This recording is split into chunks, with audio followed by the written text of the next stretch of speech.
நம சிவாய திருச்சிற்றம்பலம். கேளுங்க.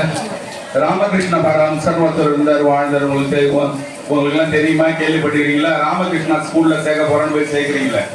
சொசைட்டி ஸ்கூல்னு ஒன்று இருக்கு, செட்டி தெருவுலயே ஒன்று இருக்கு, வைஷால் நிதியிலே இருக்கு. தெரியுமா? ராமகிருஷ்ண பரமஹம்சர் ஸ்கூல், சொசைட்டி ஸ்கூல்னு சொல்லுவீங்க, தெரியுமா? சரி, ராமகிருஷ்ண பரமஹம்சர் யாருன்னு கேட்டீங்கன்னா, அவரோட பேர் வந்து கடாதர் சித்தோபதினு பேரு. அவரோட பேரு கடாதர் சித்தோபதினு பேரு. அவர் சின்ன வயசுல இருந்து பாத்தீங்கன்னா அவர் ஸ்கூலுக்குலாம் ஒழுங்கா போல. இலக்கியம், நாட்டியம், இந்த மாதிரி கலை நிகழ்ச்சிகள்லாம் சேர்றது, இந்த மாதிரி கலை சம்பந்தப்பட்டதெல்லாம் ஈடுபடுறதுல தான் ரொம்ப நாட்டியம் கொண்டு இருந்தார். யாரு? ராமகிருஷ்ண பரமஹம்சர்.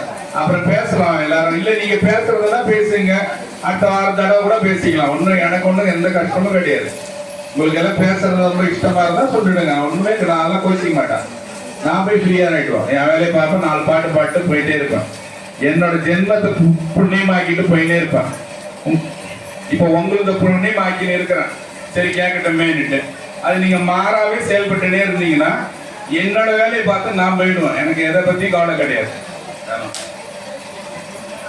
அந்த ராமகிருஷ்ண பரமஹம்சர் பார்த்தீங்கன்னாக்கா, அவர் வந்து சின்ன வயசுல வந்து ஸ்கூலுக்கு போகாம, ஒழுங்கா ஸ்கூலுக்கு போகாம ஒரே நாட்டியம், ஆட்டம், அப்படி இப்படி இருந்தார். இப்படி இருந்துட்டே இருக்கும்போது அவங்க அண்ணன் ஒருத்தர் இருந்தார், ராமகிருஷ்ண பரமஹம்சரோட அண்ணன்.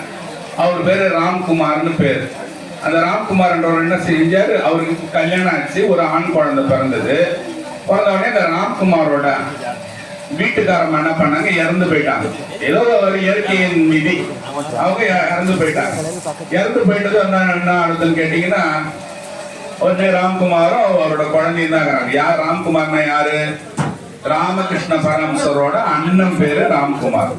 அவர் தம்பியும் அந்த குழந்தையும் இவர் இருக்கும்போது அவர் என்ன சொல்றாரு, நம்ம கல்கத்தாவுக்கு போயிடலாண்டான்னு தம்பி கிட்ட சொல்றாரு. தம்பி யாரு?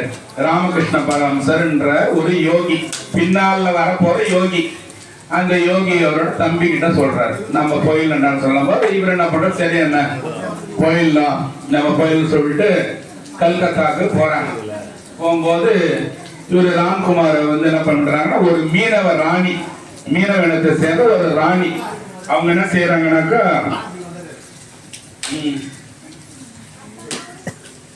அவங்க என்ன செய்யறாங்கன்னா, தட்சிணேஸ்வரம்னு ஒரு ஊர், ஒரு இடம் இருக்குது. நீங்க கல்கத்தாவுக்கு போனீங்கன்னா பாருங்க, தட்சிணேஸ்வரம் காளி கோயில். யாரா போய்க்கிறீங்களா? தட்சிணேஸ்வரம் என்ற இடத்துல வந்து ஒரு காளி கோயில் இருக்குது.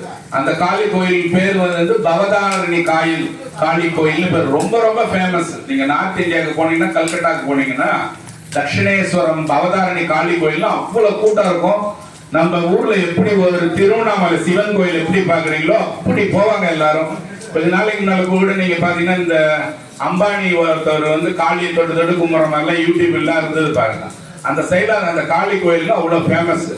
அந்த வேலையை வந்து ராமகிருஷ்ண பரமஹம்சரோட அண்ணனாகிய ராம்குமார் கிட்ட அந்த மீனவ ராணி கோயில் கட்டி ஒப்படைச்சாங்க. என்னன்னு சொல்லி பாத்துக்குப்பா இந்த கோயில்னு சொல்லிட்டு.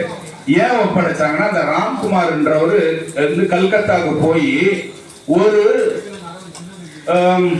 ஒரு சின்ன ஒரு பள்ளி ஒண்ணு வந்து ஆரம்பிச்சார். வேத பாடசாலை மாதிரி, இந்த வேதங்களும் தாந்திரியங்களும் மந்திரங்களும் கத்துக் கொடுக்கிற ஒரு வேத பாடசாலை ஒண்ணு ஆரம்பிக்கிறார். அந்த வேத பாடசாலையில இப்படி வெள்ளாடி இருந்த பையனான நம்மளோட ராமகிருஷ்ண பரமஹம்சருக்கு கொஞ்சம் ஈடுபாடு வருது. அண்ணன் இந்த தாந்திரியம் வேதம்லாம் கத்து தராரு, நாமளும் போய் கத்துக்கலாமான்னு சொல்லிட்டு இந்த பையன் என்ன பண்றான், போயிட்டு கத்துக்கிறான். கத்துக்கும் போது என்ன எடுத்து, ராம்குமார்ன்றவருக்கு வந்து பொறுப்புகள் கோயில்ல ஜாஸ்தியாகவே அவன் தம்பியை கூப்பிட்டு என்ன சொல்றாரு, ராம்குமார்ன்றவர், தம்பி இந்த மாதிரிடா, நீ வந்து அம்பிகைக்கு வந்து அலங்காரம் பண்றதெல்லாம் நீ பாத்துக்கோன்னு சொல்லிட்டு, அலங்காரம் எல்லாம் பண்றத பாத்துக்கணும். உடனே என்ன ஆகி போச்சு, அந்த குழந்தைக்கு என்ன ஆகி போச்சு, யாருமே ஒருத்தவன் சாமி கிட்ட போய் அந்த சாமிக்கு வேண்டிய அலங்காரத்தை பண்ணும்போது அந்த சாமி மேல ஒரு ஈடுபாடு வரணும். அந்த சாமிக்கு மேலேயே ஒரு காதல் வந்துடும். அது ஆண் சாமியா இருந்தாலும் சரிதான், அது பெண் சாமியா இருந்தாலும் சரிதான். அது அன்பு வேற மாதிரி, நீங்க வேற ஏதாவது யோசிக்க போறீங்க. அன்பு, ஈடுபாடு. அன்னைக்கு நைட்லாம் படுத்துட்டு யோசிச்சு இருப்பாங்க, நாளைக்கு காலையில என்ன மாதிரி சாமிக்கு மேக்கப் பண்ணலாம், நாளைக்கு இன்னும் எப்படி நம்ம அழகா ஆக்கலாம், இன்னும் நம்ம எப்படி எல்லாம் பண்ணி எடுக்கிறோம், அந்த மாதிரி அத மாதிரி அவர் என்ன பண்றாரு, இந்த மாதிரி ராமகிருஷ்ண பரமஹம்சர் உட்கார்ந்து வீட்டுல யோசிச்சுக்கிட்டே எல்லா காலமும் யோசிக்க என்ன பண்றாரு, அண்ணன் கிட்ட கேட்டு அம்பிகைக்கு வேண்டிய மந்திரத்தை எல்லாம் கத்துக்கிறார். என்னென்ன தாந்திரிகங்கள் இருக்குது, என்னென்ன மந்திரங்கள், எல்லா வேதங்கள் எல்லாம் கத்துக்கிட்டு அம்பிகைகிட்ட முழு நேரம் உட்காந்து பாட ஆரம்பிச்சுட்டாரு. அப்ப என்ன போச்சு, சின்ன பிள்ளையில வெள்ளாடின்னு ஓடின்னு வந்தாருன்ற ராமகிருஷ்ண பரமஹம்சரோட உண்மையான பேர் என்ன சொன்ன, கடாதர் சித்தோபதி. அவர் பேர் கடாதர் சித்தோபதின்ற பேர் உள்ள ஒரு ஆள் என்ன பண்றாரு, பயங்கர தெய்வீகமாயிட்டு ஃபுல் நேரமும் தியானம் அதே செய்ய ஆரம்பிச்சிட்டாரு. அம்பிகைகிட்ட போய் பேசுறது, இந்த மேக்கப் பண்ற நேரம் பார்த்து சாமி கிட்ட ஃபுல்லா பேசி இருக்கிறது. உட்காந்து சாமி கேட்கறாங்களோ கேட்கல, இவர் பேசுறது, பேசி பேசி பேசி என்ன பண்றாரு, ஒரு நேரத்துல சாமி பதில் கொடுக்காததால கத்தி எடுத்து இவரே அவரை வெட்டிக்கிறது. இங்க நீங்க சில ஊர்ல நீங்க பார்த்துருப்பீங்க, ஒரு சில பசங்களும் பொண்ணு கையெல்லாம் வெட்டி இருப்பாங்க பிளேட்ல. அத மாதிரி இவர் என்ன செய்ய ஆரம்பிச்சுட்டாரு, இவர் சாமிக்காக வெட்டுறாரு. இங்க ஆசாமிக்கு வெட்டுவாங்க, அவர் சாமிக்கு வெட்டுறாரு. அவரே வெட்டின்னு இருக்கும்போது என்ன பண்ணா, எல்லா இடத்திலும் இந்தியாவில இருக்கிற எல்லா இடத்துல இருக்கிறவங்க எல்லாரும் இவரை கேள்விப்படுறாங்க. இத மாதிரி இவன் காளி கிட்ட ஒருத்தவங்க பேசுறான், பேசிட்டு அவன் சொல்றதெல்லாம் உண்மையா வருதுன்னு சொல்லும் போது எல்லாரும் வரும்போது பெங்கால்ல இருந்து விவேகானந்தர் போறாரு. விவேகானந்தரோட உண்மையான பேர் என்னன்னு கேட்டீங்கன்னா நரேந்திர பட், அதுதான் அவரோட உண்மையான பேரு. விவேகானந்தர் இத மாதிரி கேள்விப்பட்டு விவேகானந்தர் வரும்போது சாரதா தேவின்ற பெண்ணு கூட ராமகிருஷ்ண பரமஹம்சருக்கு கல்யாணம் ஆகி போச்சு. அவர் என்ன செய்யறாருன்னா, அந்த பெண்ணை அம்பாவை எப்படி பாவிக்கிறாரோ அதே போலயே பாவிக்க ஆரம்பிச்சிட்டாரு. அம்பாளுக்கு என்னென்ன செஞ்சு பார்க்கணுமோ அவள்கிட்ட எப்படி பேசுவாரோ அதே மாதிரி பேச ஆரம்பிச்சுட்டாரு. அவர்கிட்ட காமம் இல்லாம போச்சு. அவர்கிட்ட சாமி மாதிரியே அந்த பொண்ணை பாக்குறதுக்கு ஆரம்பிச்சுட்டாரு. அப்போ இவர் சாமியார் மாதிரி இருக்கிறாரு, இந்த பொண்ணை டெய்லி இட்டு கதவை சாத்திக்கிறாருன்ற ஒரு கேள்விக்குறி எல்லாருக்கும் நின்று போச்சு. அது வரும்தான் இந்த ஊர், எல்லா ஊர்லயும் இந்தியா பூராவே இருக்குதான். இவர் என்ன சாமியார்ன்றாரு, போய் இந்த பொண்ணு கதவை சாத்திக்கிறாருன்னும் போது விவேகானந்தர் என்ற சிஷ்யன் என்ன பண்ணாரு, நம்பிக்கை பாதி நம்பிக்கை உள்ள பாதி நம்பிக்கை இல்லாத பாரியும் ராமகிருஷ்ண பரமஹம்சர் போன விவேகானந்தர் கதவு சந்தில பாக்குறாரு, இது எங்க பொண்ணு டெய்லி போய் எல்லாம் பகல் பூரா எல்லாருக்கும் பேசுறாரு. நைட்ல இவரு என்ன இந்த மாதிரி போயிடுறாரு சொல்லிட்டு அந்த பையன் என்ன பண்றான், விவேகானந்தர் என்றவர் என்ன பண்றாரு, போயிட்டு பாக்குறாரு. பார்த்த உடனே நம்ம அம்பிகைக்கு கூத்துவி எப்படி வேதங்கள் பாடுறாரோ அதே மாதிரி இப்படி வீட்டுக்குள்ள பாடுறாரு. அந்த பையன் பார்த்துட்டு அடல் அடிச்சு ஓடிட்டான். ஐயோ இவர் என்னடா இந்த மாதிரியான ஆசாமியா இருக்கிறாருன்னு சொல்லிட்டு அலறி அடிச்சு ஓடி விவேகானந்தர் ஓரமா உட்கார்ந்துட்டாரு. இத ஞானத்தால உணர்ந்த ராமகிருஷ்ண பரமஹம்சர் வெளியே என்ன கேட்கிறாரு, ஏன்டா என்கிட்ட கேட்டிருந்தா நீயே பார்த்திருக்கலாமே, கதசந்தில ஏன் பார்த்துட்டு ஓடுறன்னு சொல்லிட்டு கேட்டார். அன்னைக்குதான் விவேகானந்தர் ராமகிருஷ்ண பரமஹம்சரை குருவாய் ஏற்றுக்கிட்டார். விவேகானந்தரே ஒரு ஞானி, அந்த ஞானி ஏற்றுக்கிற ஞானி ராமகிருஷ்ண பரமஹம்சர் என்கின்ற ஞானி. அந்த ஞானி தான் இன்னைக்கு நமக்கு விவேகானந்தர்லாம் கிடைக்கிறதுக்கு காரணமா இருந்தவங்க. அவர் ஈஸ்வரியே நினைச்சு அப்படியே அவரு சாமி கிட்ட போயிட்டு சேர்ந்தார். அது ஒண்ணு. அதுக்கப்புறம் நம்ம நான் இன்னைக்கு மீன் சாப்பிட்டேன் சாமி, இன்னைக்கு முட்டை சாப்பிட்டேன் சாமி, இன்னைக்கு கோயிலுக்கு வரலாமா அப்படிலாம் நம்ம கேட்கறோம் தெரியுமா? இதெல்லாம் ராமாயணத்துல எழுதி இருக்கு. ராமாயணத்துல ராமர் இருந்தார் இல்லையா, ராமரும் மீனும் தேனும் ராமர் சாப்பிட்டுக்கிறார். ராமர் மீனும் தேனும் சாப்பிட்டு இருக்கிறார். எல்லாத்துக்கும் ஆதாயம் இருக்குது, நீங்க படிச்சு பார்க்கலாம். எதுவும் நான் போய் சொல்லிட்டு ஏஞ்சி போயிட முடியாது. ராவணனை தேடிக்கின்னு ஆஞ்சநேயர் போறாரு. ஆஞ்சநேயர் போய் பார்க்கும்போது ராவணன் ஒரு சின்ன பெண்ணு கூட படுத்துன்னு இருக்கிறாரு. இது யாரு சீதா தேவி மாதிரி இருக்குதுன்னு பாக்குறாரு. அப்ப கிட்ட போய் பார்த்தோன்னா ராவணன் அதை கவனிக்காத போது ராவணனோட சாப்பிடுற ரூமுக்குள்ளலாம் ஆஞ்சநேயர் போறாரு. போய் பார்க்க இதெல்லாமே நான் என்னோட சௌகரியம் சொல்லலை. இன்னைக்கு யூடியூப் கூகுள்லாம் இருக்கு, நீங்களாம் தேடி பார்த்துக்கலாம்.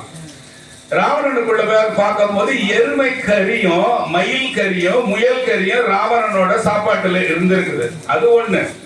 அப்புறம் சிவன் கோயில் கட்டின ராஜாக்கள் எல்லாருமே நிறைய 195 பேர் கவுன்சம் எல்லாமே சாப்பிட்டு இருக்கிறாங்க. இது நான் எல்லாருக்கும் குழப்பம் ஏற்படுத்தி விடுறதுக்கு, ஹிந்து மதத்துக்கு குழப்பம் ஏற்படுத்தி விடுறதுக்கான சொல்லல. சிவபெருமானோ இல்ல ஏதோ ஒரு சாமியோ அந்த சாமியை வழிபடுறதுக்கு இதெல்லாம் ஒரு தடன்னு நினைச்சுன்னு நீங்க பின்தாங்காதீங்கன்னு சொல்றேன். நான் இன்னைக்கு கவுச்சு சாப்பிட்டேன், நான் போல, இன்னைக்கு நான் இறா சாப்பிட்டேன், நான் முட்டை அதெல்லாம் ஒரு தடை கிடையாது. வாலி வந்து ராமன் கிட்ட சொல்றான், 5 நகம் உள்ள உயிரினங்கள் தவிர மற்றதெல்லாம் நீங்க சாப்பிடலன்னு சொல்றான். யாரு? வாலி வந்து ராமர் கிட்ட சொல்றான். ஆமை சாப்பிட்டு இருக்காங்க, இந்த உடும்பு டைப்லாம் இருக்கு பாருங்க, அதெல்லாம் சாப்பிட்டு இருக்காங்க. எல்லாமே வந்து சாப்பிட்டதுக்கு உண்டான ரெக்கார்ட்ஸ்ல இருக்குது. இப்ப ராமன் போச்சு, இதெல்லாம் போச்சா. அதுக்கப்புறம் வந்து பரஞ்சோதி முனிவர்னு ஒரு முனிவர் இருந்தாரு. அது பேர் என்னது? பரஞ்சோதி முனிவர். பரஞ்சோதி முனிவர் வந்து கவுச்சம் இல்லாம சாப்பிட மாட்டாராம். அவருக்கிட்ட தீட்சை வாங்கினவர் தான் வேதாந்த மகரிஷிகள். வேதாந்த மகரிஷிகள் உங்களுக்கு எல்லாருமே தெரியும் நினைக்கிறேன், பெரிய மகரிஷி. பரஞ்சோதி முனிவர் கவுச்ச சாப்பிடுற முனிவர் கிட்ட தீட்சை வாங்கி அவர்கிட்ட வந்ததுதான் வேதாந்த மகரிஷிகள் என்ற மகரிஷி. ஓகேவா? அதுக்கப்புறம் வந்து கௌசிக முனிவர்னு ஒருத்தர் வாழ்ந்தார். கௌசிக மகரிஷி.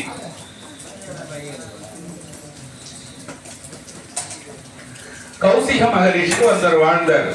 அவர் என்ன செஞ்சாருன்னா, தர்ம சிந்தனைகள் பத்தி எனக்கு கத்துக்கணும், தர்மத்தால எவ்வளவு புண்ணியம் வருது, தர்மம் செஞ்சா இன்னால நல்லது நடக்கும்ன்றத பத்தி நான் கத்துக்கணும், எனக்கு ஒரு குருவை காட்டுங்கன்னு சொல்லும் போது மகாபாரத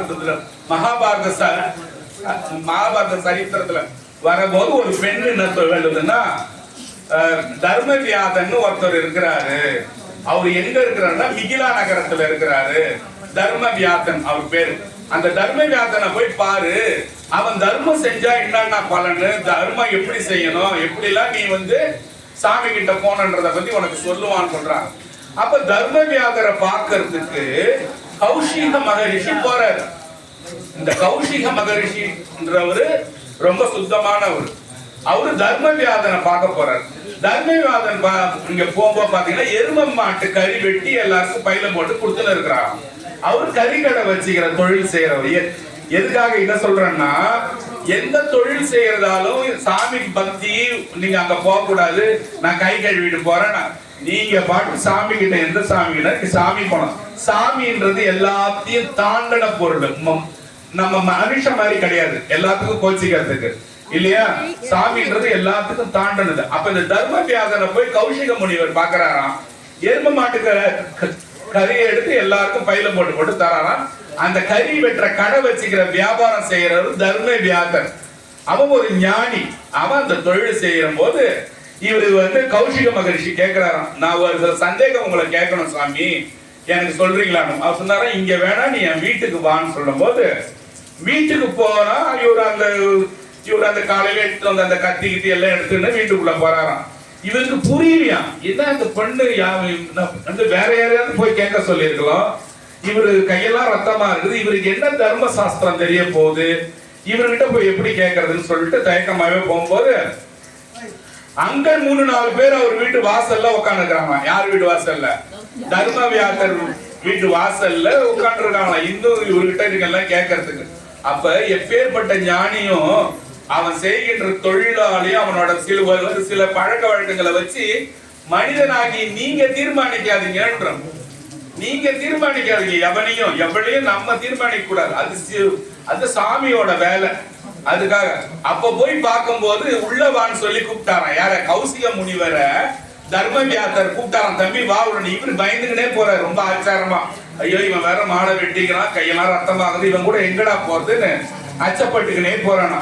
போகும்போது பார்த்தா 2 வயசான அப்பாவையும் அம்மாவையும் காப்பாத்துறதுக்கு வேற தொழில் தெரியலன்னு சொல்றதுக்காக மாடை வெட்டி வித்து நான் சம்பாதிக்கிறேன், தர்மம்னா இதாண்டா பாத்துக்கோ, எவ்வளவு வயசானாலும் உன் அப்பா அம்மாவை நீ பார்க்காம காப்பாத்தாம அவங்களுக்கு நல்லபடியா நடக்காம நீ உலக தர்மம் எது பண்ணாலும் தண்டம் தாண்டான்னு சொன்னாங்க. நீ எது பண்ணாலும் வேஸ்ட் தான். இங்க பாரு, இவ்வளவு வயசானாலும் எனக்கு வேதம் தெரியும், சாஸ்திரம் தெரியும், உபனிஷத் தெரியும், பிரம்மசூத்ராஸ் தெரியும், எல்லாம் தெரியும். இருந்தாலும் வந்து அப்பா அம்மாவை காக்க எவன் ஒருத்தவன் காக்க தவறி போயிட்டானோ அவன் உலகத்துல இருக்கிற எல்லா கோயிலுக்கும் போய் எல்லா சாமியும் கும்பிட்டு என்னென்ன அபிஷேகம் என்ன ஆராதனை கொடபொடமா பண்ணாலும் அவனுக்கு சாமி அவனை தர்ம வழியில் எடுத்துட்டு போக மாட்டாருன்னு சொல்றது தான் தர்ம வியாதரை போய் பார்க்க சொன்னாராம். இப்ப எப்படி இப்ப சாமி கும்பிடும் போது இந்த காஞ்சிபுரத்துல இருக்கிற பிராமின்ஸ் எல்லாம் இப்ப ஏன் கவுச்சு சாப்பிடறதை விட்டுட்டாங்கன்னா, முன் ஜென்மத்துல முன்னா கொஞ்ச நாளைக்கு முன்னால அவங்க சாப்பிட்டு இருக்கிறாங்க. அகத்தியர் வட இந்தியால இருந்து தென்னிந்தியா பக்கம் வந்தாரு பாருங்க. அகத்தியர் அப்ப என்ன சொன்னாரா, அடே வேதங்கள்லாம் நம்ம ஏந்து காலையில நம்ம படிக்கிறோம், இதுக்கு ரொம்ப எனர்ஜியா உங்களுக்கு வேஸ்ட் ஆகாது. இது சாப்பிட்டுட்டு நல்லா வேலை செய்யறவனுக்கு ரொம்ப கஷ்டப்பட்டு வேலை செய்யறவங்க சாப்பிடுறதுதான். அகத்தியர் கூட கவுச்சு சாப்பிடுறது தப்புன்னு இல்ல, இது கஷ்டப்படுறவங்க சாப்பிடலண்டா. வெறும் வேதமும் சாஸ்திரம் வாயால சொல்ற நீங்க ஏன்டா சாப்பிடுறீங்க நிறுத்தந்துதான் அவங்க நிறுத்தியாச்சு. அதனால நீங்க இனிமே பிரதோஷம் சாமி நான் காலையில முட்டை சாப்பிட்டேன் நான் வரல, மீன் சாப்பிட்ட வரல கூடாது. எல்லா நாளும் வரலாம் கோயிலுக்கு. அதுக்காக தான் இத பூரா இன்னைக்கு இவ்வளவு தூரம் கஷ்டப்பட்டு எல்லா புக்ல இருந்து எடுத்துன்னு அது ஒரு குழப்பமே இல்லை. ராஜராஜ சோழன்ல இருந்து பெரிய பெரிய கோயில் கட்டின எல்லா ராஜாவுக்கும் சாப்பிட்டவங்க தான், யாரும் அதெல்லாம் சாப்பிடாதவங்க யாரும் கிடையாது.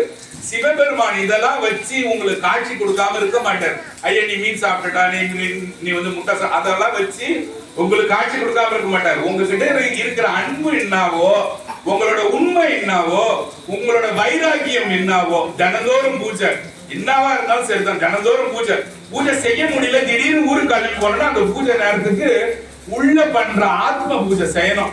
உள்ளார ஆத்ம பூஜை செய்யணும். எப்படின்னு கேட்டீங்கன்னா பூசலார் நாயனார் பண்ண மாதிரி செய்யணும். உள்ளாரையே செங்கல் வச்சு, உள்ளாரையே லிங்கத்தை வச்சு, உள்ளாரையே பெயிண்ட் அடிச்சு, உள்ளாரையே கோயில் கட்டி சாமி அந்த கும்பாபிஷேகத்துக்கு போனாராம். சிவபெருமான் அந்த கும்பாபிஷேகத்துக்கு போனாராம். எப்படின்னா பூசலார் நாயனாருக்கு அதை கேட்டிருப்பீங்க. அந்த ஊரு ராஜா கிட்டே போய் கேட்டாராம், இங்க பூசலார் ஒருத்தவன் கோயில் கட்டினானே எங்க இருக்குன்னா, ராஜா அந்த செமகம் போச்சான். நான் கட்டி வச்சுக்கிறேன் பெரிய கோயில், அதுக்கு சிவபெருமான் வராம இந்த பூசலாருக்கா போறாரு. அப்ப மட கோயிலுக்கு சாமி எவ்வளவு முக்கியத்துவம் தருவாருன்றத பாத்துக்கோங்க. இந்த உள்ளுக்கு உள்ள இருக்கிற கோயிலுக்கு சாமி அவ்வளவு முக்கியத்துவம் தருவார். நம்ம இப்ப சில பாட்டு பார்க்கலாம்.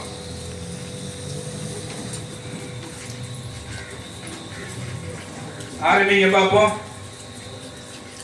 இங்க பாருங்க, இது நம்மளோட வாழ்வு எவ்வளவு தற்காலிகமானதுன்றதுக்கு நம்ம அந்த வாழ்வு தற்காலிகத்தை என்னைக்கு நினைக்கிறோமோ அன்னைக்குதான் கொஞ்சோண்டு சாமி கிட்ட போலாமான்ற எண்ணம் வரும் இல்லையா?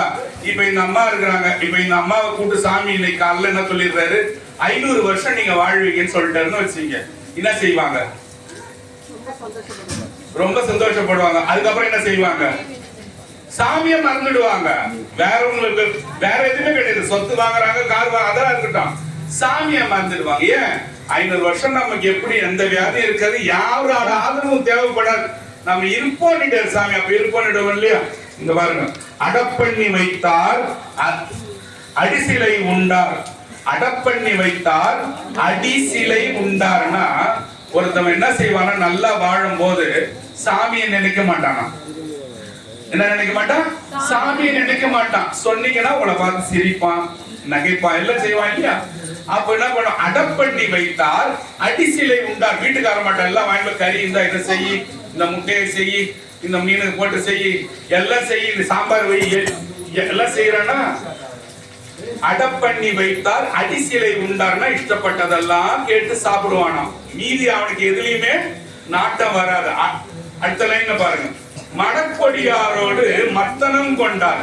எல்லாம் சாப்பிட்டது என்ன செய்வான், வீட்டுக்காரமா கூட சேர்றான் போய் இல்லையா? அதுதான் செகண்ட் லைன். மடக்கொடியாரோடு மந்தனம் கொண்டார், போயிட்டு சாப்பிடுறது ஜாலியா இருக்கிறது, சாப்பிடுறது ஜாலியா இருக்கிறது. இதுதாண்டா வாழ்க்கைன்னு ஒரு விதமான மாயமான ஒரு மாயை உள்ள பூந்துக்குவான். போய் அவனை காப்பாற்ற முடியுமா? முடியாது. ஏன்? அவனுக்கு சாமியோட நினைவே வரலையே. இதுதான் உலகம், இந்த டேஸ்ட் சாப்பாடு, அந்த டேஸ்ட் சாப்பாடு, ரெண்டு சாப்பாடையும் சாப்பிட்டு நேக்கிறான். இப்ப அடுத்தது பாருங்க, இடப்பக்கமே இறை நொந்ததெங்கு என்றார். இடப்பக்கம் என்னது? இங்க பாருங்க எப்படி ஏறிக்கிறார் பாருங்க. இடப்பக்கம்னா லெப்ட் பக்கம். இடப்பக்கமே இறை நொந்தது என்றாராம். நல்ல கொழுப்பா அதை தின்னுட்டு அம்மா இந்த பக்கம் பீச்சகை பக்கம் வலிக்குதுமான்னு கத்துறானா. இடப்பக்கமே இறை நொந்தது என்றார். பாத்தீங்களா? கிடப்ப படுத்தார் கிடந்து ஒழிந்தாரு. என்ன பண்ணாராம்? வலிக்குதுமா பாய போடுமான்னு கீழே படுத்தாராம், போயிட்டாராம். அப்ப என்ன இல்லாம போச்சு? பக்தியே இல்லாம போச்சு. அப்ப என்ன ஆகும்? பிறவி வரும், திருப்பி திருப்பி திருப்பி பிறவி வரும். புல்லாய் பூடாய் புழுவாய் மரமாய் பல்விருகமாய் பறவையாய் பாம்பாய் கல்லாய் மனிதனாய் பேயாய் கணங்களாய் வல்லசுரராய் முனிவராய் தேவராய் செல்லா இன்றைய தாவர சங்கமத்துள் எல்லா பிறப்பும் பிறந்து இழைத்தேன் என் பெருமான் சி போடான்ட்டார். அந்த மாதிரி இவர் என்ன செய்யறாரு? இப்ப என்ன செய்யறாரு? கிடப்ப படுத்தார் கிடந்து ஒழிந்தாரே, பக்தியே இல்லாம போச்சு. திருமூல நாயனார் 3000 வருஷம் வாழ்ந்த திருமூல நாயனார் என்கின்ற சித்தர் சொன்ன பாட்டு இது. நான் சொல்லல, நீங்க சொல்லல, யாரும் சொல்லணும். 3000 வருஷம் சாமியே கெத்தின்னு இருந்தவர் சொன்னார் இந்த பாட்டு. அதுக்கு அடுத்த பாட்டு பாருங்க. தன்னை அறிய தனக்கொரு கேடு இல்லை, தன்னை அறியாமல் தானே கெடுகின்றான், தன்னை அறியும் அறிவை அறிந்த பின் தன்னையே அர்ச்சிக்க தான் இருந்தேன். ஃபர்ஸ்ட் லைன் பாருங்க, சத்தமா பாடலாம், இன்னும் தமிழ் தானே. தன்னை அறிய தனக்கொரு கேடு இல்லை. நீ யாருன்னு உன்னை நீ தெரிஞ்சுக்கிட்டீங்கன்னா உனக்கு கேடே வராதுடான்றான் இல்லையா?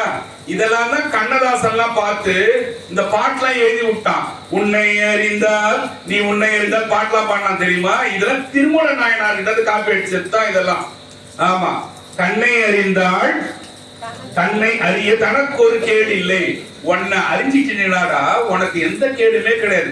அது நீ எப்படி உன்னை யாரு நீ உணர்றது? சாமி கிட்ட வரணும். சாமி கிட்ட வந்தீனாதான் நீ எதுக்காக வந்திருக்க, உனக்கு எது கை கால் கொடுத்தாரு, எதுக்காக இந்த மனுஷ ஜென்மம் கொடுத்தாருன்னா சாமி கிட்ட வரணும். அட்டாங்க யோகம் பத்தி கத்துக்கலாம் இல்லையா? பிராணாயாமம், பிரத்யாகாரம், விசுத்தி, சமாதி, யோகம், ஞானம்லாம் இருக்குது இல்ல, இதெல்லாம் பத்தி நம்ம தெரிஞ்சுக்கலாம்.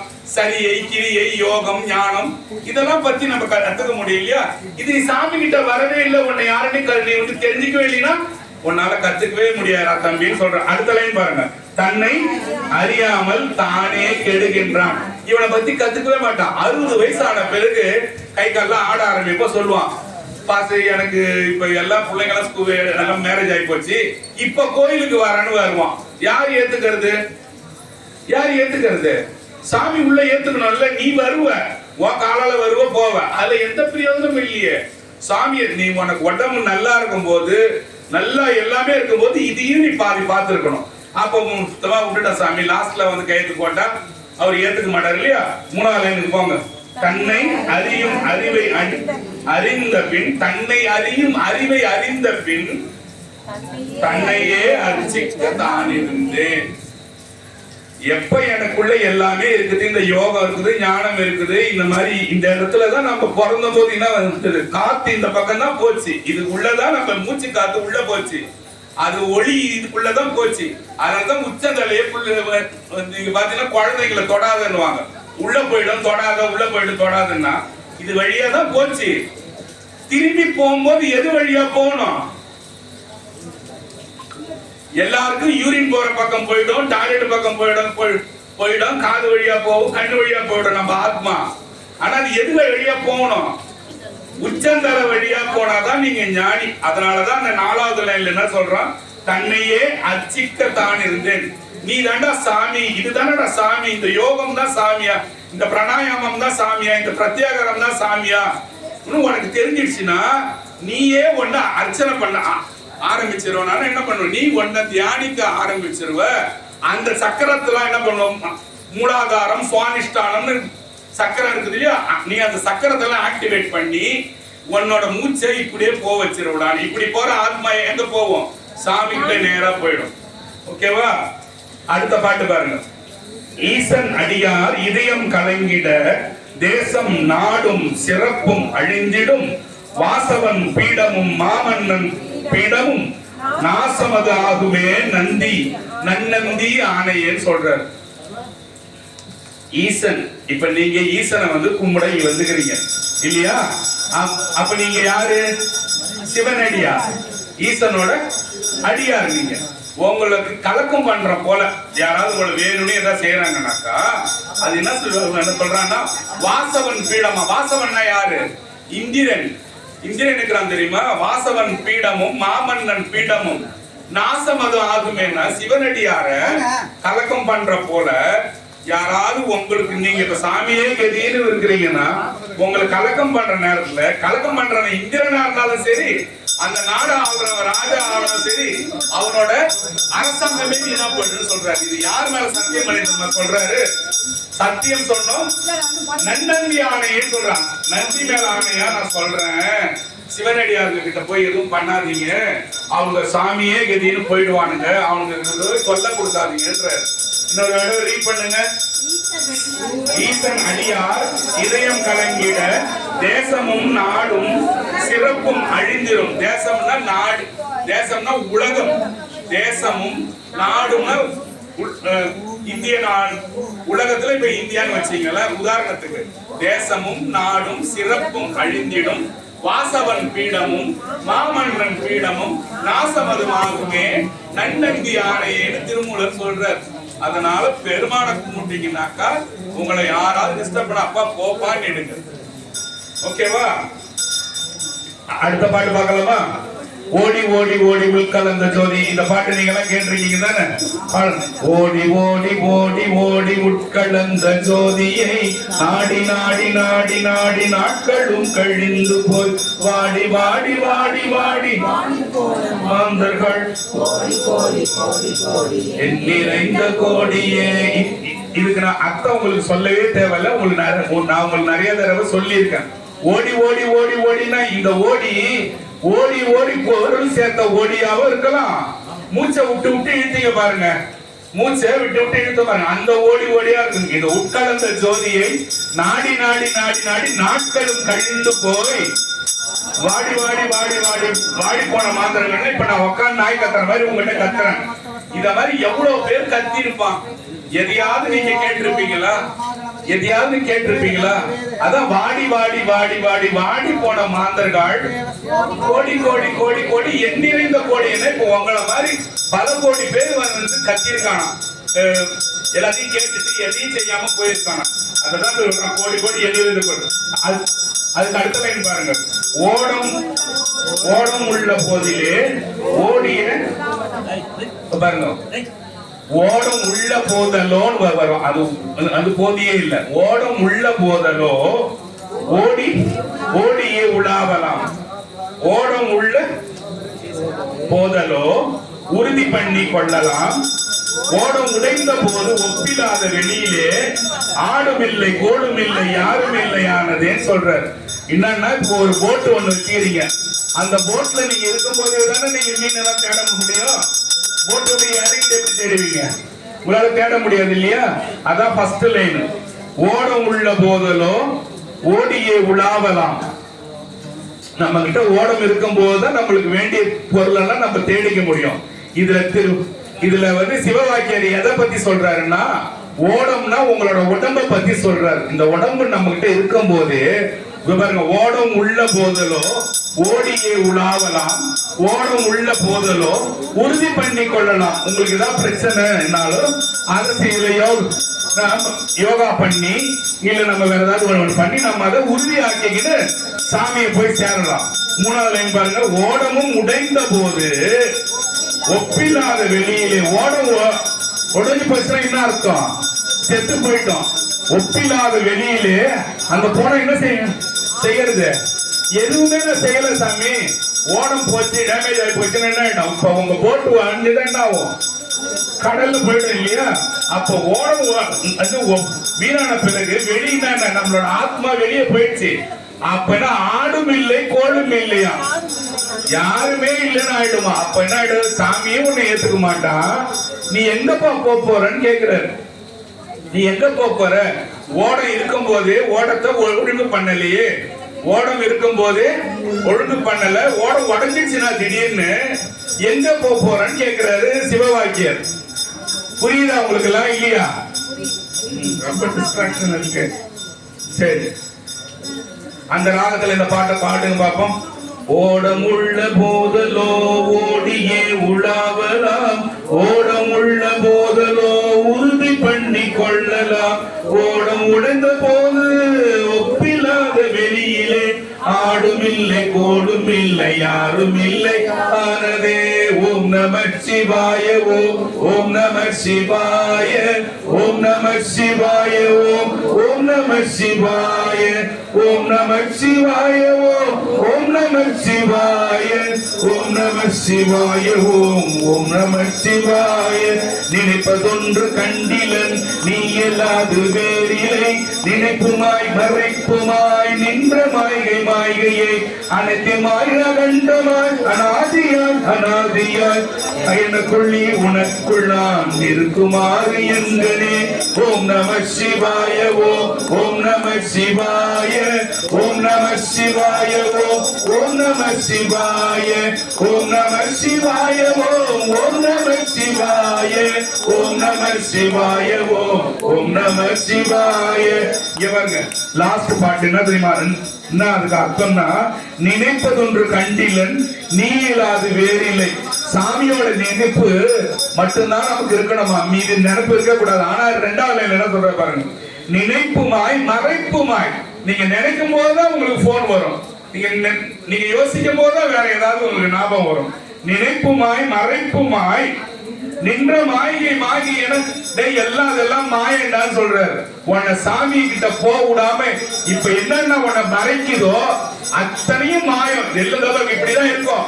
இப்படி பாத்தீங்கன்னா ஒண்ணுமே இருக்காது, நிறைய இருக்கிற போல இருக்கும். கை நிறைய ஒண்ணுமே இருக்காது. மாமா இருப்பாரு, மச்சா இருப்பாரு, அண்ணன் இருப்பாரு, சித்தப்பா இருப்பாரு, எல்லாம் இருக்கும். கூடி நல்லா சாப்பிடுவாங்க. அது ஒரு சில வருஷம் கழிச்சு பார்த்தா எவனுமே இருப்பான் அந்த வீட்டுல, வீடே காலியா இருக்கும். நீங்க பாத்துக்கிறீங்களா? அதெல்லாம் நான் பாத்துக்கிறேன். ஆமா. நினைப்புமாய் மறைப்புமாய் நினைப்புமாய் மறைப்புமாய் நின்ற மாய்கை மாய்கையே அனைத்துமாய் அகண்டமாய் அனாதி முன்னடாதியாய். எல்லாம் அனைத்தும் அகண்டமும் அனாதியா சாமி தான் இருக்கானா. அவரு கூட அனாதியா இருக்கிற சாமி கூட நீ போயிடுறா, நீயும் உன்னை போய் சேர்ற இடம் நல்லா இருக்கும்ன்றாரு. லாஸ்ட் லைன் பாருங்க, எனக்குள் நீ உனக்குள் நான் என்றாரு. எனக்கு உள்ள நீ வந்துட்டீன்னா உனக்கு உள்ள நான் வந்துருவேன்டான்னு சொல்லுவாராம் சாமி. சாமி காத்துன்னு இருப்பாராம், எனக்குள்ள நீ வருவியான்ட்டு. எனக்குள் நீ உனக்குள் நான் சாமி ரெடியா இருப்பாராம். நீ வந்தியா அப்ப நானும் வந்துடுறேன் என்சின்னு. இங்க உட்காந்து இருக்க மாட்டாங்க, கீரபாளையத்துக்கு கோயிலில் இருக்க மாட்டாங்க. உங்களோட இதயத்துக்குள்ள போயிட்டு வரான் சாமி. அப்பா எனக்குள் நீ உனக்குள், எனக்குள் நீ உனக்குள் நான் இருக்குமாறு எங்கனே. இதெல்லாம் எல்லாம் அனுபவம் வச்சு யோக நிலையில சித்த நிலையில எழுதின பாட்டுங்க ஒவ்வொன்றும். நான் இங்க கத்தில இருக்கிறேன், ஆனா உங்களுக்கு ஏகப்பட்ட பேச்சு டிஸ்ட்ராக்ஷன் எல்லாம் இருக்குதுதான். அதெல்லாம் சில பாவங்கள் தான் நம்ம செஞ்சதுதான். புண்ணியத்தை தேட விடாது. அந்த பேய் வந்து ஏதாவது ஒண்ணு பண்ணு, நம்மள அடிச்சு இங்க பாரு அங்க பாரு இருந்தாரு ஏதாவது ஒண்ணு பண்ணி எந்த சத்தியத்தையா கேளு ஏச்சு ஓடு, போன வரும் ஓடு, எனக்கு தேடி வந்தா ஓடு, அந்த மாதிரி பண்ணிடுமா. அதனால எனக்குள்ளி உனக்குள் நான் நம்ம புட்டிச்சோம்னா சாமிய நம்ம கூடயே இருப்பாராம் சாமி. இப்ப எதுக்காக வந்து தெரியுமா கஷ்டப்பட்டு இந்த கோயில் இதெல்லாம் வந்து பேசினேங்கிறது? அந்த லாஸ்ட் பாட்டை பாருங்க. இந்த 4 லைன் சொல்ல பேசிட்டே இன்னைக்கு போதும், ஓகேவா? என்னது லாஸ்ட் லைன்? என்னது லாஸ்ட் பாட்டு? திருக்கோயில் இல்லாத திருவிலூரும். இந்த பாட்டு ஃபர்ஸ்ட் நான் பேசிருக்கேன், இன்னைக்கு பேச வேண்டிய தேவை இருக்கு இந்த பாட்டு, அதனால உங்களுக்காக சொல்றேன். திருக்கோயில் இல்லாத திருவில்லூரும். ஒரு ஊர்ல சிவன் கோயில் இல்லைன்னா அந்த ஊர் என்னவா? சுடுகாடம். திருக்கோயில் இல்லாத திரு இல்லூர்னா இல்லாத ஊரு. திருநனது சுபிக்ஷமா இருக்கிறது. திருநன சாமி. திரு இல்லா ஊரும்னா அந்த திரு இல்லாத ஊர் என்ன ஊரு? சுடுகாடு. திருக்கோயில் இல்லாத திருவிலூரும் திருவெண்ணீர் அணியாத திருவிலூரும். எந்த கோயில்ல விபூதியே விட்டுக்காம பாழ் நெத்தியா சுத்தி வரானோ அந்த ஊர் சுடுகாடுன்ற சாமி. திருநாவுக்கரசர் பாடம் நான் கிடையாது. திருவெண்ணீர் அணியாத திருவிலூரும் பருக்கோடு பத்திமையோடு பாடா ஊரும். நான் உட்காந்து கத்துறேன் உள்ள இருந்து, சாமி பாடுங்க பாடுங்க, நான் எல்லா தேவரும் பாடுறேன். பருக்கோடு பத்திமையார் பாடா ஊரும். நல்ல பருக்களை செலுத்த பாடணுமா. பாடும்போது உயிரில்லாத மாதிரி நம்ம பாடக்கூடாது. நம்ம பாடும் போது அந்த பாடுறத பாக்குறவனுக்கு நாமளும் கத்துக்கணும் பாடணும். நீங்க போங்க, நாமளும் கத்துக்கணும் பாடணும்ன்ற போல ஒரு எண்ணம் வேணுமா. பருக்கொடு பத்திமையார் பாடா ஊரும். இப்ப நான் பாடுறேன், நீங்க எல்லாம் நிறைய தடவை இன்னைக்கு எல்லா பாட்டுலையும் வந்து நீங்க பாடுறீங்க. அதுதான் நான் உங்கள்கிட்ட வந்து பேசுறதுக்கு எனக்கு நீங்க தர கூலி, வேற எதுவுமே இல்ல. அதுக்கு அடுத்த லைன் பாருங்க. பருங்கொடு பத்திமையா பாடா ஊரும் பாங்கோடு பலகலிகள் இல்லா ஊரும். ஒரு கோயில்னா ஒரு ஊருன்னா நிறைய கோயில் இருக்கணும். வெறும் கோயிலை வச்சு வச்சு பூட்டி பூட்டி வச்சுன்னு இருக்கக்கூடாது.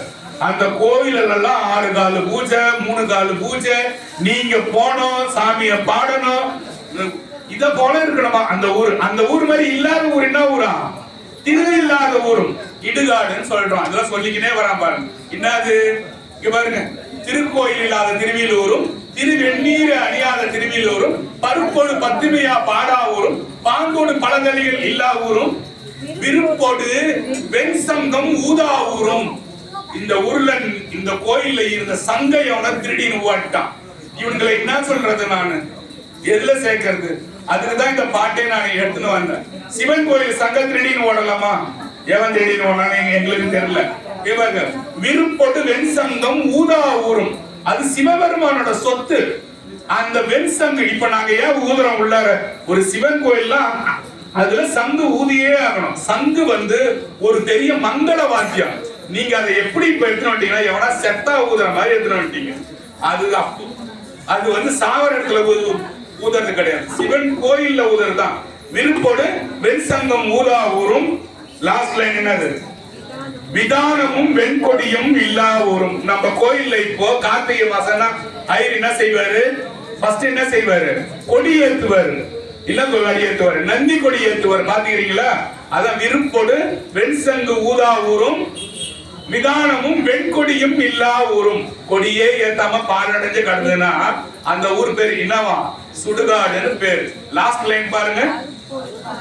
அருப்பொடு மலர் பறித்திட்டு உண்ணா ஊரும். காலையில ஏந்திரிச்சு எல்லா செடி கொடி மரத்துல இருந்து பூவை பறிச்சு சாமிக்கு எந்த ஊர்ல எவனாவது ஒருத்தவனாவது போடணும். இந்த ஊர்ல ஒருத்தர் போடுறாரு, அவர் பேரை இங்க நான் யூஸ் பண்ணதுக்கு இஷ்டப்படல, அதனால இங்க ஒருத்தர் போடுறாரு, அதனால இந்த ஊர் தப்பிக்கிறது கூட நீங்க வச்சுக்கலாம். எதுக்கான இதெல்லாம் ஒரு ஊர்ல செய்யணும். நான் வந்து பேசுற மாதிரி கத்தணும். நீங்க என்ன அவமதிச்சா கூட, நீங்க அசிங்கமா பேசினா கூட நான் வந்து பேசி பாடுறது எனக்கு இல்ல, இந்த ஊருக்காக நான் செய்யறதுன்னு கூட நீங்க யோசிச்சீங்க. அந்த சிவபெருமானுக்காக செய்யறது, இந்த ஊர் நல்லா சுபிக்ஷமா வரணுன்றதுக்காக தான் நாய் கத்துற மாதிரி தண்டை நீங்க யார் என்ன பேசினாலும் தொண்டை தண்ணி வத்துற மாதிரி கத்திட்டு போறது. இதெல்லாம் இருந்தாதான் அது ஊர் என்ன ஆமா, ஊரே சுபிக்ஷமா ஆயிடுமா, இடுகாடு ஆகிற ஊரு. இதெல்லாம் இல்லன்னா என்ன சாமின்னா லாஸ்ட் லைன் பாருங்க. அவையெல்லாம் ஊர் அல்ல அடவி காடேன்னு சொல்றான். டேய் இதெல்லாம் செய்யலனா உங்க ஊருன்னு பேசி நிக்காதீங்க, சுடுகாடு தாண்டா உங்களுக்கு இல்லையா? ஒரு தடவை இந்த பாட்டை பேசிட்டு க்ளோஸ் பண்ணிடலாம். சரி இருங்க, முடிஞ்சிடுச்சு.